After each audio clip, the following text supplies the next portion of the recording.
ನಮಸ್ಕಾರ ವೀಕ್ಷಕರೇ, ನೀವು ನೋಡ್ತಾ ಇರೋದು ಕಾಲ್ ಟಿವಿ ಟಾಕ್ ಕನೆಕ್ಟ್ ಇಂಪ್ಯಾಕ್ಟ್. ನಾನು ನಿಮ್ಮ ಜ್ಯೋತಿ ಸಾಲಿಗ್ರಾಮ. ನಮ್ಮೊಂದಿಗೆ ಇವತ್ತು ಡಾಕ್ಟರ್ ಚೈತ್ರ ಮಂಜುನಾಥ್ ಅವರಿದ್ದಾರೆ, ಎನರ್ಜಿ ಹೀಲರ್. ಆತ್ಮ ಆತ್ಮ ಆತ್ಮ ಅಂತ ತುಂಬಾ ಜನ ಅದನ್ನೇ ಮಾತಾಡ್ತಿದ್ದಾರೆ.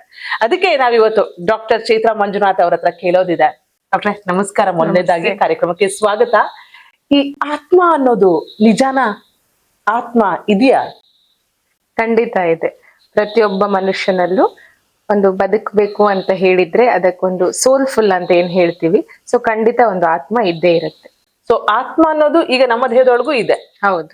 ಆದ್ರೆ ಈ ಆತ್ಮಾನುಬಂಧ, ಆತ್ಮ ಹಿಂದಿನ ಜನ್ಮದ್ದು, ಅದು ಜನ್ಮ ಜನ್ಮಗಳಿಂದ ಇರುತ್ತೆ. ಅಂಡ್ ಆ ಸೋಲ್ ಎನರ್ಜಿನ ಅಥವಾ ಸೋಲ್ ಮೆಮರಿನ ಅದು ಕ್ಯಾರಿ ಮಾಡುತ್ತೆ. ಇವೆಲ್ಲ ನಿಜಾನಾ, ಸತ್ಯನಾ, ನಂಬಹುದಾ, ನಂಬೇಕಾ? ಹೌದು, ಇದೆಲ್ಲ ಖಂಡಿತ ಸತ್ಯ.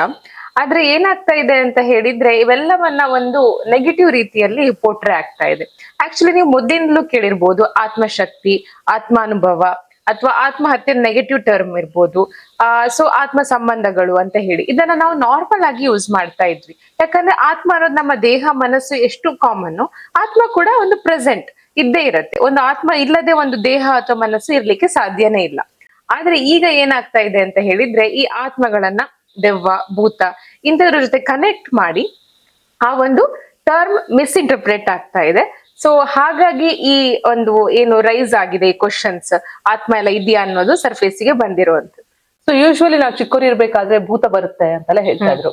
ಈಗ ಸತ್ತವರು ಭೂತ ಆಗ್ತಾರೆ ಅಂತ. ಆದ್ರೆ ಇವತ್ತಿನ ದಿನದಲ್ಲಿ ನಾವು ಭೂತಕ್ಕಿಂತ ಜಾಸ್ತಿ ಅವರ ಆತ್ಮಗಳ ಬಗ್ಗೆ ಮಾತಾಡ್ತಾ ಇದ್ವಿ. ಆತ್ಮಗಳ ಜೊತೆಗೆ ಮಾತಾಡ್ತಾರೆ. ನೀವು ಮಾತಾಡ್ತೀನಿ ಅನ್ಕೋತೀನಿ ನಾನು. ನಾವು ಮಾತಾಡೋದಿಲ್ಲ, ಆಕಾಶಿಕ್ ರೆಕಾರ್ಡ್ ರೀಡಿಂಗ್ ಅಲ್ಲಿ ನಾವ್ ಏನ್ ನಡೆದಿದೆ ಅಂತ ನೋಡ್ತೀವಿ ಅದನ್ನ. ಹೌದು, ಆತ್ಮಗಳ ಜೊತೆ ಸಂಭಾಷಣೆ ಇಲ್ಲ, ಸಂಭಾಷಣೆ ಮಾಡೋದಿಲ್ಲ. ಬಟ್ ಮಾಡುವವರು ಇದ್ದಾರೆ. ಇದ್ದಾರೆ, ಖಂಡಿತ. ಅದೆಲ್ಲ ನಿಜಾನ? ಹೇಗದು ಆತ್ಮ ಬಂದು ಅವ್ರ ಜೊತೆ ಕಮ್ಯುನಿಕೇಟ್ ಮಾಡುತ್ತೆ? ಅದೆಲ್ಲ ಸಾಧ್ಯತೆ ಇದೆಯಾ ಅಂತ ಹೇಳಿದ್ರೆ ಕೆಲವೊಂದು ರೀಸನ್ ಗಳಲ್ಲಿ ಸಾಧ್ಯ ಇರುತ್ತೆ. ಆ ಆತ್ಮಕ್ಕೆ ಏನು ಒಂದು ಉದ್ದೇಶ ಇದೆ, ಸೊ ಅದರಿಂದ ಪಾಸಿಬಲ್ ಇದೆ. ಸೊ ಅದು ಪಾಸಿಟಿವ್ ಆಗಿರ್ಬೋದು, ನೆಗೆಟಿವ್ ಆಗಿರ್ಬೋದು. ಸೊ ಅದ್ರ ಪ್ರಕಾರ ಹೋಗುತ್ತೆ. ಅದು ಸಂಭಾಷಣೆ ಮಾಡ್ತಾರೆ. ಕೆಲವರು ಅದನ್ನ ಸಂಭಾಷಣೆ ಮಾಡ್ತೇವೆ ಅಂತ ಹೇಳಿ ಕೆಲಸಕ್ಕೆ ಮಿಸ್ಯೂಸ್ ಕೂಡ ಆಗತ್ತೆ. ಆದ್ರಿಂದಾಗಿ ಒಂದು ಈ ತರ ಡೌಟ್ ಗಳು ಬರೋ ಸಾಧ್ಯತೆ ಇರುತ್ತೆ. ಆದ್ರೆ ನಾನ್ ನ್ಯಾಚುರಲಿ ಹೇಳ್ಬೇಕು ಅಂತ ಹೇಳಿದ್ರೆ ಒಂದು ಮನುಷ್ಯನನ್ನ ಜೀವಂತವಾಗಿಡೋದೇ ಆತ್ಮ ಅಥವಾ ಸೋಲ್. ನಾವೇನ್ ಹೇಳ್ತೀವಿ, ಈ ಒಂದು ನನ್ನ ಜೀವನದ ಸೋಲ್ ನೀನು ಅಂತ ಹೇಳ್ಬಿಟ್ಟು, ಅಂದ್ರೆ ಅದು ಟಿಪಿಕಲಿ ಅದು ಆತ್ಮನೇ ಆಗಿರುತ್ತೆ.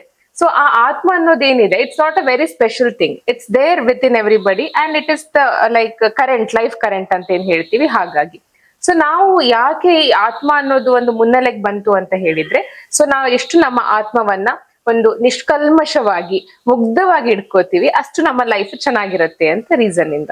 ನಮ್ಮಲ್ಲೊಂದು ನಂಬಿಕೆ ಇದೆ, ಸತ್ತ ಮೇಲೆ ದೇಹವನ್ನ ಸುಡ್ತಾರೆ ಅಥವಾ ಹುಗಿತಾರೆ, ಏನ ಮಾಡ್ಬೋದು. ಆದ್ರೆ ಅವೆಲ್ಲಕ್ಕೆ ಅದು ಎಂತ ಹೇಳಿದ್ರೆ ಅಮರವಲ್ಲ, ಅವೆಲ್ಲ ಹೋಗ್ತವೆ, ಪಂಚಭೂತಗಳಲ್ಲಿ ಲೀನವಾಗ್ತವೆ. ಆದ್ರೆ ಆತ್ಮ ಅನ್ನೋದು ಮತ್ತೆ ಹೋಗಿ ನೋಡ್ತಾ ಇರುತ್ತೆ ನಮ್ಮನ್ನ. ಆಮೇಲೆ ಇನ್ನೊಂದು ಯಾವ್ದೋ ಜನ್ಮ ಎತ್ತಿ ಮತ್ತೆ ಬರುತ್ತೆ. ಆಮೇಲೆ ಅದೇ ಆತ್ಮಕ್ಕೆ ಹಿಂದಿನ ಜನ್ಮದವರೇ ಕನೆಕ್ಟ್ ಆಗಿರ್ತಾರೆ. ಈ ಜನ್ಮದಲ್ಲಿ ಈಗ ಫಾರ್ ಎಕ್ಸಾಂಪಲ್ ನನ್ಗೇನೆ, ಈ ಜನ್ಮದಲ್ಲಿ ನನ್ಗೆ ಯಾರೆಲ್ಲ ಸಿಗ್ತಾರೆ ಅವರು ನಮ್ಮ ಆತ್ಮದ ಹಿಂದಿನ ಬಂಧುಗಳು ಅಥವಾ ಸ್ನೇಹಿತರು ಅಥವಾ ಇನ್ಯಾರು ಕನೆಕ್ಟೆಡ್ ಇರೋರು ಇರ್ತಾರೆ. ಸಂಗಾತಿ ಅನ್ನೋದು ಆತ್ಮ ಸಂಗಾತಿಯೇ ಆಗಿರ್ತಾರೆ. ಯಾಕಂದ್ರೆ ಹಿಂದಿನ ಯಾವ್ದೋ ಒಂದ್ ಜನ್ಮದಿಂದ ಸಿಗ್ಬೇಕಾಗಿರೋರು ನಮ್ಗೆ ಈ ಜನ್ಮದಲ್ಲಿ ಸಿಗ್ತಾರೆ. ಇದೆಲ್ಲ ನಿಜಾನ? ಖಂಡಿತ ನಿಜ.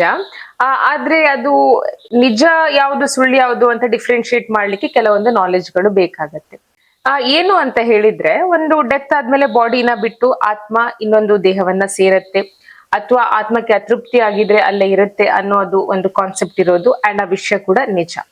ಯಾಕೆ ಅಂತ ಹೇಳಿದ್ರೆ, ಸೊ ನಾವು ಹಲವಾರು ಒಂದು ಜನ್ಮಗಳ ನಂತರ ಆತ್ಮಕ್ಕೆ ಒಂದು ಸಾಕ್ಷಾತ್ಕಾರವಾದಾಗ ಅದು ಮೋಕ್ಷವನ್ನ ಪಡ್ಕೊಳ್ಳುತ್ತೆ, ಅಂದ್ರೆ ದೇವ್ರ ಹತ್ರ ಹೋಗುತ್ತೆ. ಹಲವಾರು ಜನ್ಮ ಅಂದ್ರೆ ಎಷ್ಟು ಜನ್ಮ ತಗೋಬೇಕಾಗುತ್ತೆ? ಹೇಗಿರುತ್ತದು? ಯಾಕೆಂದ್ರೆ ನಾನೇ ಯೋಚನೆ ಮಾಡೋದು, ಈಗ ನನ್ನ ಆತ್ಮವೇ ಆದ್ರೆ ಎಷ್ಟು ಜನ್ಮ ತಗೊಂಡಿದೆ ಆಲ್ರೆಡಿ, ಅಂಡ್ ಇನ್ನೆಷ್ಟು ಜನ್ಮ ತಗೋಬೇಕಾಗುತ್ತೆ. ಈಗ ಮೋಕ್ಷ ಅಂತ ಹೇಳ್ತಾರೆ ನಮ್ಮಲ್ಲಿ, ಓಂ ಶಾಂತಿ, ಸದ್ಗತಿ ಸಿಗ್ಲಿ, ಮೋಕ್ಷ ಪ್ರಾಪ್ತಿ ಆಗ್ಲಿ, ಮುಕ್ತಿ ಸಿಗ್ಲಿ. ಯಾಕಂದ್ರೆ ಅದು ಲಾಸ್ಟ್ ಪಾಯಿಂಟ್, ಅದು ಲಾಸ್ಟ್ ಡೆಸ್ಟಿನೇಷನ್. ಸೊ ಹೇಗದು ಅಂತ ಹೇಳಿ, ಅದು ಆ ಒಂದು ಸೋಲ್ನ ಪರ್ಪಸ್, ಅದರ ಉದ್ದೇಶ ಏನಿರುತ್ತೆ ಅದ್ರ ಮೇಲೆ ಡಿಪೆಂಡ್ ಆಗಿರುತ್ತೆ. ಸೊ ಆದ್ರೆ ಎಲ್ಲಾ ಸೋಲ್ಗಳ ಅಲ್ಟಿಮೇಟ್ ಪರ್ಪಸ್ ಮೋಕ್ಷ, ಅಂದ್ರೆ ಒಂದು ಡಿವೈನ್ ಪವರ್ ಅಲ್ಲಿ ಲೀನವಾಗುವಂತದ್ದು. ಸೊ ಡಿವೈನ್ ಪವರ್ ಅಲ್ಲಿ ಲೀನ ಆಗ್ಲಿಕ್ಕೆ ಕೆಲವು ಸೋಲ್ಗಳು ಜಾಸ್ತಿ ಸಮಯ ತಗೋಬಹುದು, ಜಾಸ್ತಿ ಜನ್ಮಗಳನ್ನ ತಗೋಬಹುದು. ಕೆಲವು ಸೋಲ್ಗಳು ಬೇಗ ಸಾಕ್ಷಾತ್ಕಾರ ಆಗ್ಬೋದು, ಅಂತವ್ರು ಬೇಗ ಮೋಕ್ಷವನ್ನ ಪಡ್ಕೊಳ್ತಾರೆ. ಈ ಆತ್ಮಗಳಲ್ಲಿ ಒಳ್ಳೆ ಆತ್ಮ, ಕೆಟ್ಟ ಆತ್ಮ, ಈಗ ಜೀವಂತ ಇರೋರನ್ನೇ ದುರಾತ್ಮ ಅಂತ ಕರೀತಾರೆ. ಸೊ ಆತರ ಡಿಫ್ರೆನ್ಶಿಯೇಟ್ ಮಾಡಕ್ಕಾಗತ್ತಾ ಆತ್ಮಗಳಲ್ಲಿ? ಖಂಡಿತ ಆಗತ್ತೆ. ಮೊದ್ಲು ದೇವತೆಗಳು ಅಸುರರು ಅಂತಿದ್ರಲ್ಲ, ಸೊ ತುಂಬಾ ಅಸುರರ ಆತ್ಮಗಳು ಒಂದು ಭೂಮಿ ಮೇಲೆ ಹುಟ್ಟಿದಾಗ ರಾಕ್ಷಸಿ ಪ್ರವೃತ್ತಿಯ ಆತ್ಮಗಳು ಅಂತ ಹೇಳ್ತೀವಿ. ಫಾರ್ ಎಕ್ಸಾಂಪಲ್ ಹಿಟ್ಲರ್ ಇರ್ಬೋದು. ಸೊ ಇಂಥವರೆಲ್ಲ ರಾಕ್ಷಸಿ ಪ್ರವೃತ್ತಿಯ ಆತ್ಮಗಳು. ಯಾಕೆ ಅಂತ ಹೇಳಿದ್ರೆ ಅವರ ಉದ್ದೇಶ ಏನಾಗಿರುತ್ತೆ, ಜನರನ್ನ ಕೊಲ್ಲೋದು, ತೊಂದರೆ ಕೊಡೋದು ಆಗಿರುತ್ತೆ. ಆದ್ರೆ ಗೌತಮ್ ಬುದ್ಧ ಇವರ ಆತ್ಮಗಳು ಒಂದು ಪವಿತ್ರ ಆತ್ಮಗಳು ಅಂತ ಹೇಳ್ತೀವಿ. ಹಾಗೆ ಅವರು ಆದಷ್ಟು ಬೇಗ ಮೋಕ್ಷವನ್ನ ಕೂಡ ಪಡ್ಕೊಳ್ತಾರೆ. ಈ ಆತ್ಮಗಳು ಅವರ ತಂದೆ ತಾಯಿಯನ್ನ ಸೆಲೆಕ್ಟ್ ಮಾಡ್ಕೊಳ್ತಾವಂತೆ, ನಿಜನಾ ಅದು? ಹೌದು. ಒಂದು ಪರ್ಪಸ್ ಇದ್ರೆ ಖಂಡಿತ ಸೆಲೆಕ್ಟ್ ಮಾಡ್ಕೋತವೆ. ಅದೇ ಪೂರ್ವ ಜನ್ಮದ ಕೆಲವೊಂದು ಘಟನೆಗಳು ಒಂದಕ್ಕೊಂದು ಬೆಸೆದುಕೊಂಡಿದ್ರೆ, ಅದರ ಉದ್ದೇಶ ಈಡೇರದಿದ್ರೆ ಆಗ ಸೆಲೆಕ್ಟ್ ಮಾಡ್ಕೊಂಡು ಅದೇ ತಂದೆ ತಾಯಿಯನ್ನ ಪಡೆದುಕೊಳ್ತವೆ. ಆತ್ಮಹತ್ಯೆ ಅಂತ ಹೇಳ್ತಾರೆ. ಈ ಆತ್ಮಹತ್ಯೆ ನಮ್ಮ ಆತ್ಮವನ್ನ ನಾವೇ ಕೊಂದುಕೊಳ್ಳುವಂಥದ್ದು. ಸೊ ಇದನ್ನ ಮಹಾಪಾಪ ಅಂತ ಹಿಂದಿನಿಂದಲೂ ಹೇಳ್ಕೊಂಡು ಬಂದಿದ್ದಾರೆ. ಇವತ್ತಿಗೂ ಅದೇ ನಂಬಿಕೆ ಇದೆ. ಆತ್ಮ ಅನ್ನೋದು ನಮ್ಮ ಈ ಜನ್ಮಕ್ಕೆ ಬಂದಿರೋದು, ಅದು ತುಂಬಾ ಅಮೂಲ್ಯವಾದದ್ದು. ಆ ಜರ್ನಿಯನ್ನ ಅರ್ಧಕ್ಕೆ ಕಟ್ ಮಾಡಿ ವಾಪಸ್ ಹೋಗೋದು ದೊಡ್ಡ ಅಪರಾಧ. ಆ ಕಾರಣಕ್ಕೆ ಆತ್ಮಹತ್ಯೆಯನ್ನ ಅಪರಾಧ ಅಂತ ಹೇಳ್ತಾರ ಹೇಗೆ? ಹೌದು. ಯಾಕೆ ಅಂತ ಹೇಳಿದ್ರೆ, ನಮ್ಗೆ ಯಾವ್ದಾರ ಒಂದು ಕೆಲಸವನ್ನ ವಹಿಸಿದಾಗ ನಾವು ಅದನ್ನ ಸಂಪೂರ್ಣ ಮಾಡಿ ಹೋಗ್ಬೇಕಾದಂಥದ್ದು. ಅದನ್ನ ಅರ್ಧಕ್ಕೆ ನಿಲ್ಸ್ಕೊಂಡು ಅಂಡ್ ಯಾವ ಮನುಷ್ಯನಿಗೂ ಕೂಡ ಕೊಲ್ಲುವ ಹಾಗೂ ಅಧಿಕಾರ ಇಲ್ಲ. ಯಾಕೆ? ಅದು ಅಧಿಕಾರ ಇರೋದು ದೇವರಿಗೆ ಅಥವಾ ಒಂದು ಯೂನಿವರ್ಸಲ್ ಪವರ್ಗೆ ಮಾತ್ರ. ಹಾಗಾಗಿ ಸ್ವಂತ ನಮ್ಮದೇ ಒಂದು ಆತ್ಮವನ್ನ, ಆತ್ಮ ಅಂತ ಹೇಳಿದ್ರೆ ಅವರು ದೇಹವನ್ನಷ್ಟೇ ಕೊಲೆ ಮಾಡ್ತಾರೆ, ಆತ್ಮ ಅದರ ಮುಂದಿನ ಜರ್ನಿಗೆ ಹೋಗತ್ತೆ. ಬಟ್ ಹೇಳುವಾಗ ಅವರು ಸೆಲ್ಫ್ ಹಾರ್ಮ್ ಮಾಡ್ಕೋತಾರಲ್ಲ, ಅದಕ್ಕೆ ಆತ್ಮಹತ್ಯೆ ಅಂತ ಹೇಳುದು. ಸೊ ಅದು ಖಂಡಿತ ತಪ್ಪಾಗತ್ತೆ. ಯಾಕಂದ್ರೆ ನಿಮ್ಗೆ ವಹಿಸಿರೋ ಕೆಲಸವನ್ನ ನೀವು ಅರ್ಧಕ್ಕೆ ಬಿಟ್ಟು ನೀವು ಅದನ್ನ ಹೊರಡುವಂತದ್ದು. ಸೊ ಅದು ಎಲ್ಲದಕ್ಕಿಂತ ಒಂದು ಬಹಳ ದೊಡ್ಡ ತಪ್ಪಾಗತ್ತೆ. ಹಾಗೆ ನೋಡಿದ್ರೆ ಆತ್ಮ ಎಲ್ಲಿರುತ್ತೆ? ಹೃದಯ ಇಲ್ಲಿದೆ ಅಂತ ಹೇಳ್ಬೋದು, ಕಿಡ್ನಿ ಇಲ್ಲಿದೆ ಅಂತ ಹೇಳ್ಬೋದು, ಕಣ್ಣು ಇಲ್ಲಿದೆ ಅಂತ ಹೇಳ್ಬೋದು. ಆತ್ಮ ಎಲ್ಲಿರುತ್ತೆ? ಈಗ ನಾವು ಸಿನಿಮಾಗಳಲ್ಲಿ ನೋಡೋದಾದ್ರೆ ಒಂದು ಜ್ಯೋತಿ ಎದೆಯಿಂದ ಹೀಗೆ ಹೋಗುತ್ತೆ. ಅಥವಾ ಆತ್ಮ ಇಲ್ಲಿರುತ್ತಾ? ಎಲ್ಲಿರುತ್ತೆ ಆತ್ಮ ಅನ್ನೋದು ಎವ್ರಿ ಸೆಲ್ ಅಲ್ಲಿ ಇರುತ್ತೆ. ನಮ್ಮ ದೇಹದ ಪ್ರತಿಯೊಂದು ಸೆಲ್ ಅಲ್ಲಿ ಇರುತ್ತೆ. ಮೊದ್ಲೆಲ್ಲ ಹೇಳ್ತಿದ್ರು ಮನಸ್ಸು ಇಲ್ಲಿದೆ ಅಂತ ಹೇಳ್ಬಿಟ್ಟು. ಇಲ್ಲ, ಮನಸ್ಸು ಹಾಗೂ ಆತ್ಮ ನಮ್ಮ ದೇಹದ ಪ್ರತಿಯೊಂದು ಸೆಲ್ ಅಲ್ಲಿ ಕೂಡ ಇರುತ್ತೆ. ಅಂದ್ರೆ ಮನಸ್ಸು ಆತ್ಮ ಎರಡು ಬೇರೆ ಬೇರೆ. ಖಂಡಿತ. ಸೊ ಆತ್ಮ ಮನಸ್ಸಲ್ಲ, ಮನಸ್ಸು ಆತ್ಮ ಅಲ್ಲ. ಅಲ್ಲ. ಆದ್ರೆ ಆತ್ಮಕ್ಕೆ ಉದ್ದೇಶ ಇರತ್ತೆ, ಅದಕ್ಕೆ ಜನ್ಮವನ್ನ ತಗೊಂಡಿರುತ್ತೆ ಅಂತ ಹೇಳ್ತೀವಿ. ಆದ್ರೆ ಎಷ್ಟು ಜನ್ಮಗಳು ಒಂದು ಆತ್ಮಕ್ಕಿರುತ್ತೆ ಅನ್ನೋದಕ್ಕೆ ನಿಖರವಾದ ಲೆಕ್ಕಾಚಾರ ಇಡೋಕ್ ಸಾಧ್ಯ ಇಲ್ಲ.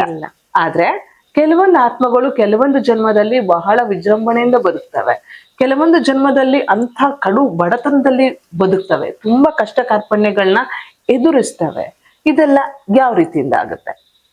ಅವರಿಗೆ ಮೊದಲನೇದಾಗಿ ಜನ್ಮ ಪಡೆದಾಗ ಅವರು ಯಾವ ತರ ಕರ್ಮಗಳನ್ನ ಮಾಡ್ತಾರೆ, ಮತ್ತೆ ಅವರು ಸಾಯುವಾಗ ಅವರ ಉದ್ದೇಶ ಏನಿರುತ್ತೆ ಕೊನೆಯದಾಗಿ ಅನ್ನೋದ್ರ ಮೇಲೆ ಮುಂದಿನ ಜನ್ಮ ನಿರ್ಧರಿತವಾಗುತ್ತೆ.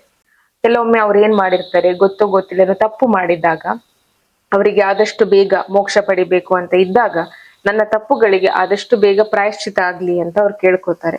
ಆಗ ಅವರಿಗೆ ಸ್ವಲ್ಪ ಕಠಿಣವಾದ ಜನ್ಮ ಸಿಗುತ್ತೆ. ಈ ಆತ್ಮ ಅನ್ನೋದು ಅಥವಾ ಪುನರ್ಜನ್ಮ ಅಂತ ಹೇಳ್ತಾರೆ, ರೀಬರ್ತ್, ಇದು ನಮ್ಮ ಭಾರತೀಯರ ನಂಬಿಕೆ ಮಾತ್ರವಾ ಅಥವಾ ಪಾಶ್ಚಿಮಾತ್ಯರಲ್ಲಿಯೋ ಅಥವಾ ಬೇರೆಯವರಲ್ಲಿಯೋ ಈ ತರ ನಂಬಿಕೆ ಇದೆಯಾ? ಪ್ರಪಂಚದಾದ್ಯಂತ ಈ ವಿಷಯಗಳು ನಂಬಿಕೆಗಳು ಇದಾವೆ, ಆದ್ರೆ ಅದಕ್ಕೆ ನಾನಾ ಹೆಸರಿದೆ, ಒಂದೇ ಹೆಸರಿಲ್ಲ ಅಷ್ಟೇ. ಆತ್ಮ ಅನ್ನೋದು ಪ್ರಪಂಚದಾದ್ಯಂತ ಎಲ್ಲಾ ಜನರು ನಂಬಿರ್ತಾರೆ. ಖಂಡಿತ. ಮತ್ತು ಆತ್ಮ ಪ್ರತಿಯೊಬ್ಬರೊಳಗೂ ಇದೆ, ಮತ್ತೆ ಆತ್ಮ ಅನ್ನೋದು ಸತ್ಯ. ಹೌದು ಅಂತ ನೀವ್ ಹೇಳ್ತೀವಿ. ಹೌದು. ಓಕೆ, ಸರಿ. ನಮ್ಮ ಈ ಕಾಲ್ ಟಿವಿ ಪಾಡ್ಕಾಸ್ಟ್ ನಲ್ಲಿ ಪಾರ್ಟಿಸಿಪೇಟ್ ಮಾಡಿ ಆತ್ಮದ ಬಗ್ಗೆ ತುಂಬಾ ಕ್ರಿಸ್ಪ್ ಆಗಿ ಚುಟುಕಾಗಿ ಮಾಹಿತಿಯನ್ನು ನೀಡಿದ್ರಿ ಡಾಕ್ಟರ್ ಚೈತ್ರಾ ಮಂಜುನಾಥ್ ಅವರಿಗೆ ಧನ್ಯವಾದಗಳು. Energy healer doctor Chaitra Manjunath ಅವ್ರ ಜೊತೆ ಮಾತಾಡಿದ್ವಿ. ನೋಡ್ತಾ ಇರಿ call TV podcast. Talk, connect, impact. ಹಾಗೇನೆ ಶೇರ್ ಮಾಡಿ ಮತ್ತು ಮರೆಯದೆ ಸಬ್ಸ್ಕ್ರೈಬ್ ಮಾಡಿ. Thank you so much. ಮತ್ತೆ ಸಿಗೋಣ. Talk, connect, impact.